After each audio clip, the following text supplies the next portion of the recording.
La réaction est épidermique. Dans la rue, des manifestants massés devant le Parlement et devant le 10 Downing Street, résidence historique du Premier ministre. Sur Internet, une pétition qui dépasse le million de signatures en une journée. La décision de Boris Johnson de suspendre le Parlement jusqu'au 14 octobre passe mal chez une partie des Britanniques, à commencer par l'opposition. La suspension du Parlement n'est pas acceptable. Ce que fait le Premier ministre, c'est en quelque sorte s'attaquer à notre démocratie pour forcer une sortie de l'Union européenne sans accord. De quoi a-t-il si peur pour suspendre le Parlement et l'empêcher de discuter de ces questions ? Nous utiliserons toutes les techniques pour essayer de faire en sorte que la voix du peuple puisse se faire entendre sur cette façon épouvantable de traiter notre démocratie.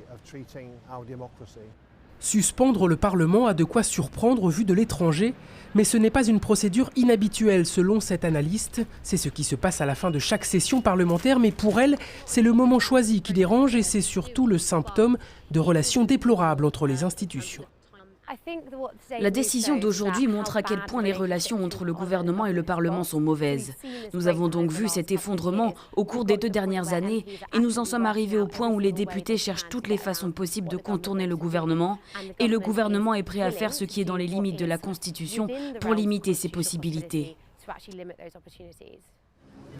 Ironie du sort, la pétition lancée en ligne ayant dépassé les 100 000 signatures, le Parlement britannique devra donc se pencher dessus afin d'éviter peut-être sa propre suspension.